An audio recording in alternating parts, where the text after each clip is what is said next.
What's up, my name's Cornelius Franklin. Today we're talking about phones and how you can get the best image quality out of one.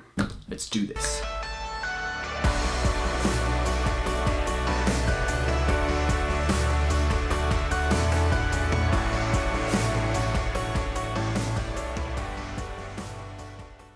Whether it's for Instagram, Facebook, or just to send someone, we all take photos with our phones, but have you ever thought about how to get the best image quality possible out of it? Today we're going to be talking about that.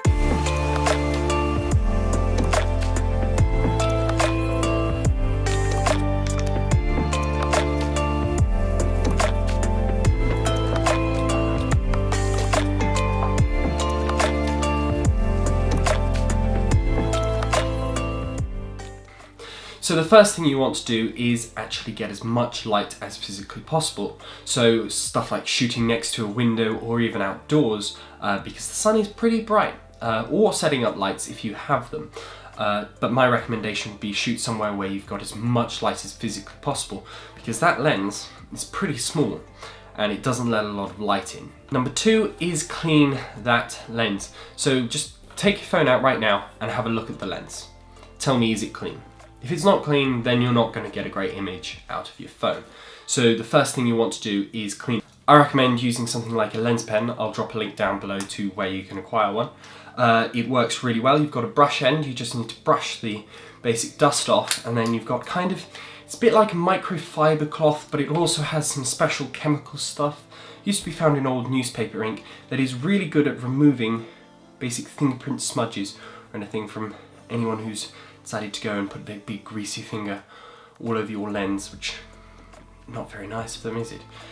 So the next thing is actually some apps. So the regular camera app works really well, especially for things like low light and stuff like that, because it's taking, if you've got it set to do like live photos and stuff like that, because it's taking all of those photographs, it's basically going to stack those images. It's going to basically stack all of those photographs into one image, and it's going to give you the lowest noise. So that actually works really well. But if you want slightly more creative control, I'd recommend the Lightroom mobile app. So this here, it gives you amazing creative control over editing your photos and over taking pictures. So if we open up the camera section of this here, it has some incredible settings.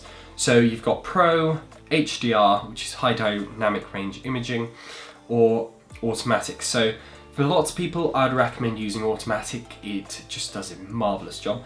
But if you want that creative control, just set it to professional, and you have access to things like your shutter speed, your ISO, and focus and stuff like that. You've got loads of creative control in here. Also, you can change which lens you're using. If you're using something like one of these here, the iPhone 8 Plus or 10 or 7 Plus, with the two lenses, you can change between lenses. And that is another thing. If you need to zoom in, either change the actual lens you're using by using either an external lens, such as a moment lens, or actually changing from the wide angle lens to the telephoto lens in here. That will give you the highest image quality. If you can't do that, then step closer, because otherwise you're just cropping into the image and it's not going to give you a very good result at all. Also, it has HDR imaging, as I mentioned earlier, which basically is taking multiple different exposures and combining them into one, meaning you've got detail in your shadows and in your highlights. That just gives you that incredible detail. Okay, so let's go into the editing area, because that is absolutely insane. If you have a phone and you want to get better images out of it, you need to get this app. This thing, it just works so well. Okay, so here we have a photograph of Amy in the snow, but you can't really see it so well, so we're going to actually go in here and we're going to edit this photo and make it look absolutely marvelous. So there are a couple of different controls that you can do. First of all, I'd recommend just trying the automatic, see what that does, because it normally works remarkably well. So here it's done just a tiny amount of adjustments, so we're going to go in here and adjust it slightly more. So the first thing we're going to do is hit this sort of sunshine one. This here basically adjusts your lighting, your curves and stuff, so you've got your exposure, contrast and that sort of stuff. So we're going to take our exposure up just a bit. Here, beautiful. Contrast, yes, that's looking okay. Highlights, set those higher. We're going to keep them about where it had set them with automatic. Shadows, can decrease those. Brighten our shadows up. Brighten our whites. Brilliant. Then we've got colour. Also in here you've actually got access to curves, which is absolutely amazing. I mean, having the curves control, we're actually going to add a little bit of a curve in here. Basic S sort of curve. Done. So just having access to that on your phone is absolutely amazing and incredibly useful. So after we've done that, we're going to move over to the colour.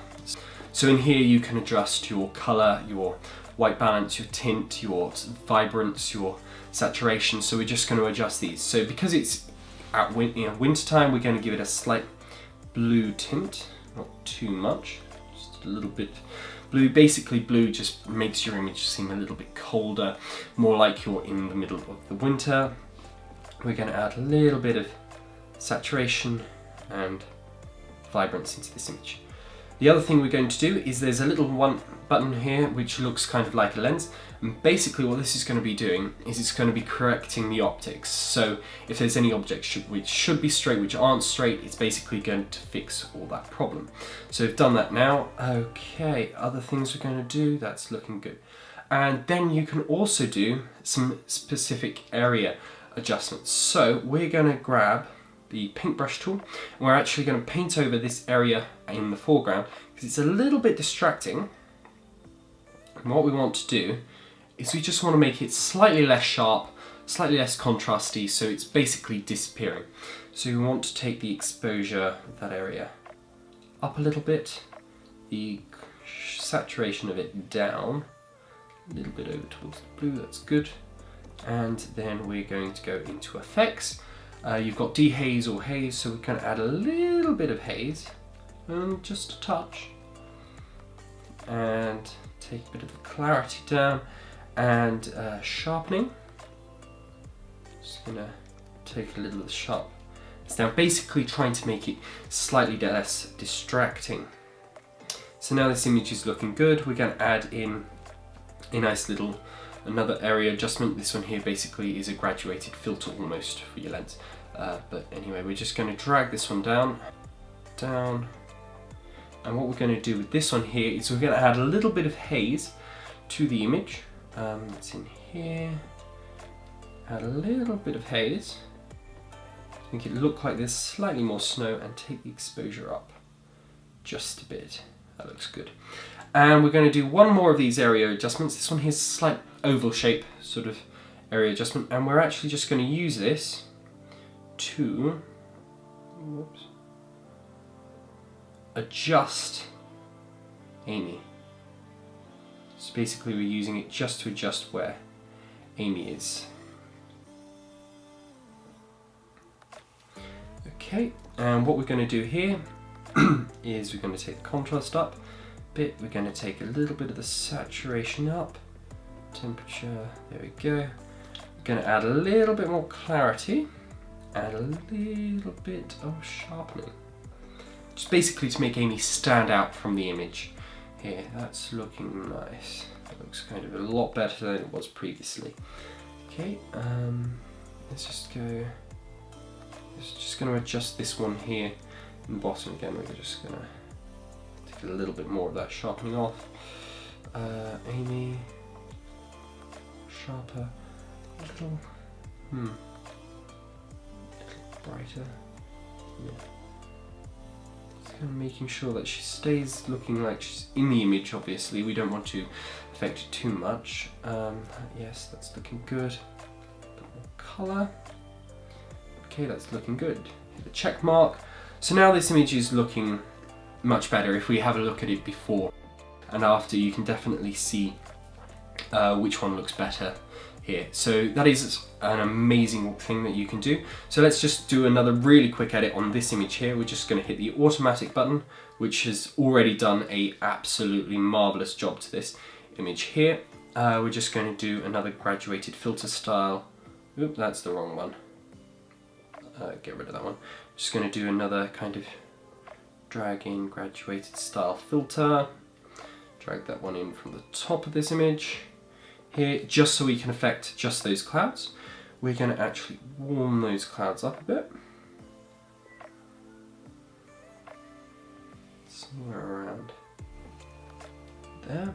Add a bit of a tint to them. Take the saturation up. Go here. Yeah, we're basically trying to make them look kind of a little bit stormy. Lights down, shadows down, much better. Okay, it's looking much better. We're just going to add a little bit more colour to the that's the crop button. Sorry. Going to add a little bit more colour to the entire image. Vibrance, saturation, and we're going to do a slight denoise. Wherever the denoiser is. Here it is. Nope. In effects, dehaze. You can take a little bit of that haze off. It's also gonna. There we are. That's the one. Adding a little bit of dehaze there. We've got vignettes, clarity. We've got loads of stuff you can do. Details, sharpening, noise reduction. Here we are. Just gonna add a little bit of noise reduction, just to take a little bit of that grain off the sky. There we are, that's much better. So the thing is, with editing photos from your phone, is that you don't want to push them too far. And the majority of the time, just clicking the auto button in here just does a absolutely marvellous job. With this image here, it's just so quick. I mean, if you look at our quick before and after, it just does an absolutely amazing job. So those there are my kind of quick tips on how to get the best sort of looking image out of your phone. It's basically lots of light, making sure that your lens is clean. That one is the biggest one. I mean, letting lots of light in is definitely useful, but if your lens isn't clean, your images are not going to be sharp. The other one is editing your photos. Before you post them, just give them a slight edit. It takes seconds to do, really. Anyway, just make sure that you're doing a little bit of extra work and your images will definitely stand out. If you enjoyed this video, be sure to check out some of my other videos. There's one where I compared the iPhone 8 Plus against the Panasonic GH5, and another one where I was using the Osmo Mobile 2. Go check those out, they're really interesting. Okay, if you like this video, give it a thumbs up and see you guys in the next one. Let's do this. I think I missed.